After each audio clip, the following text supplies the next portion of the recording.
చెప్పాలంటే మనకు వైఎస్ రాజశేఖర రెడ్డి గారు. ఆయన హైదరాబాద్ నుంచి చిత్తూరులో ఆయన రచ్చబండ ప్రోగ్రామ్ ఒకటి పెట్టుకొని బయలుదేరుతుంటే మార్నింగ్ ఆయనకి క్యూములో నింబస్ మేఘాలు అని చెప్పేసి ఆ మేఘాలు అడ్డు రావడం, వాతావరణ పరిస్థితులు అనుకూలించకపోవడం, సరైన గైడెన్స్ ఆయనకి లేకపోవడం వల్ల ఆ విమానం కూడా అక్కడ పావురాల గుట్ట దగ్గర, కర్నూలు దగ్గర అడవుల్లో కూలిపోయిన పరిస్థితి. రాష్ట్రం మొత్తం అతలాకుతలం అయిపోయింది. ఆయన ఉంటే ఎలా ఉండేదని మనం చూడొచ్చు. ఆయన తర్వాత ఆయన ఎంతమంది ప్రాణాలు కోల్పోయారనేది. ఒక మంచి నాయకుడు, ఆయన ఆరోగ్యశ్రీ కానీ లేదంటే ఫీజు రియంబర్స్మెంట్ ప్రజల హృదయాల్లో నిలిచిపోయిన వ్యక్తి మనం చూడొచ్చు. అదేవిధంగా ఆ కండు అరుణాచల్ ప్రదేశ్ ముఖ్యమంత్రిగా ఉన్న దోర్జీ కండు ఆయన 2011లో ఆయన ఈటానగర్ దగ్గరికి ఇట్లాగే వెళ్తా ఉండగా హెలికాప్టర్ కూలిపోయిన పరిస్థితి. అంటే ముఖ్యమంత్రులుగా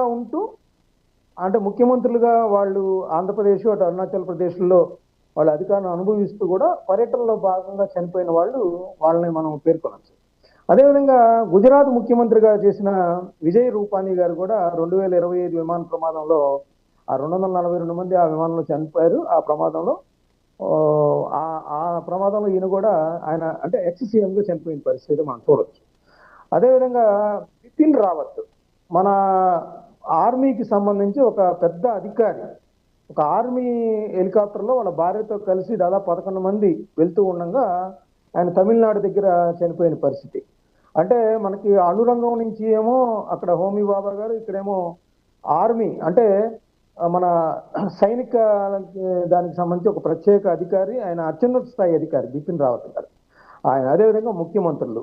సో ఇవన్నీ చూసినట్లయితే ఏంటంటే వీళ్ళు తక్కువ సమయంలో ప్రజల్ని కలుసుకోవాలని కావచ్చు, లేదా అందుబాటులో ఉన్న ఎయిర్ క్రాఫ్ట్లు వాడుకొని త్వరగా గమ్యాన్ని చేరుకోవాలని కావచ్చు, అలా వెళ్తూ చనిపోయిన పరిస్థితి. అయితే ఇవన్నీ జరుగుతున్నప్పుడు అసలు ఎంత సురక్షితమైనవి ఇలా హెలికాప్టర్లు కావచ్చు, లేకపోతే విమానాలు కావచ్చు, ప్రత్యేక విమానాలు ఇప్పుడు ఈరోజు చూస్తే ఆయన ప్రత్యేక విమానాలు వెళ్తా ఉన్నారు.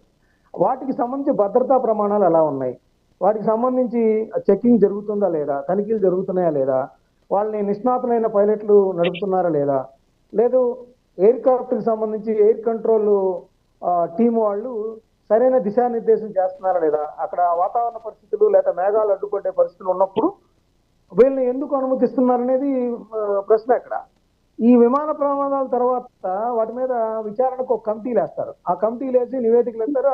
తుప్పుపట్టిపోతుంటే వాటికి ఎవరు యాక్షన్ తీసుకునే పరిస్థితి ఉండదు. అందుకనే అప్పుడప్పుడు ఎప్పుడో ప్రమాదం జరిగినప్పుడు దాని మీద ఒక కమిటీ వేస్తారు. ఆ కమిటీ 4 నెలలు గడిచేసరికి వాటి గురించి పట్టించుకునే పరిస్థితి ఎవరు ఉండదు. సో అన్ని రంగాల్లో ఉన్నది అక్కడ కూడా అదే విధంగా జరుగుతుంది. సో ఇట్లాంటి విషయాల్లో అంటే పెద్ద నాయకులుగా ఎదిగి ప్రజలకు సేవలు అందిస్తున్న వాళ్ళు ఈ విధంగా ప్రాణాలు కోల్పోవడం నిజంగా దురదృష్టకరమైన అంశం. ఆయా రంగాల్లో వాళ్ళు అందించిన సేవలు కావచ్చు, వాళ్ళు ప్రజల హృదయాల్లో నిలిచిపోయిన వ్యక్తులు కావచ్చు. ఇప్పుడు అందరినీ చూసినట్టయితే దాదాపు రాజశేఖర రెడ్డి గారు కానీ, కండు గారు కానీ, సౌందర్య గారు కానీ, బిపిన్ రావత్ గారు కానీ, హోమీ బాబా గారు కానీ, వీరు మొత్తం అంటే సంజయ్ గాంధీ గారు కొద్దిగా నెగిటివ్ గా ఉన్నారు. మాధవరావు సింధియా గారు కానీ, బాలయోగి గారు అంటే దళిత కుటుంబంలో పుట్టి కూడా ఆయన లోక్సభ స్పీకర్ స్థాయికి ఎదిగిన వ్యక్తి. అలాంటి వ్యక్తులు ఇట్లాంటి విమాన ప్రమాదాలు, హెలికాప్టర్ ప్రమాదాల్లో పోగొట్టుకున్నాం. దీని మీద ఇట్లాంటి విషయాల్లో ఏంటంటే ఖచ్చితంగా కేంద్ర ప్రభుత్వం, ఎందుకంటే ఏవియేషన్ అనేది కేంద్ర ప్రభుత్వం చూస్తుంది కాబట్టి ఇట్లాంటి రంగాల్లో ఏదైతే ప్రైవేట్ హెలికాప్టర్లు కానీ లేదంటే ఫ్లైట్స్ ఉన్నాయి, పర్సనల్ ఫ్లైట్స్ ని వాడుకుంటా ఉంటారు. ఆయా పారిశ్రామికవేత్తలకు ఉన్న ఫ్లైట్స్ ను కూడా కొంతమంది రాజకీయ నేతలతో వాడుకున్న సంబంధాలను బట్టి వాడుకుంటూ ఉంటారు. వాటిలో భద్రతా ప్రమాణాలు ఏ విధంగా ఉన్నాయి అనే దాని మీద దృష్టి కేంద్రీకరించాల్సిన అంశం ఇక్కడ చూడాలి మనం. ఓకేనండి, ఓకే మస్తన్ గారు, మళ్ళీ మీ దగ్గర వస్తాను. ఫణీంద్ర గారు, బీజేపీ నాయకులు. ఫణీంద్ర గారు నమస్తే అండి. నమస్తే అన్న. ఫణీంద్ర గారు, ఈరోజు అజిత్ పవార్ ఏదైతే ఇలా అకస్మాత్తుగా ఈ విధంగా క్రాష్లు చనిపోవడం అనేది అందరికీ ఒక రకంగా రాజకీయాల్లో దిగ్భ్రాంతి గురి చేసిన విషయం తెలిసిందే. ఏమంటారు ఈ మరణం వెనుక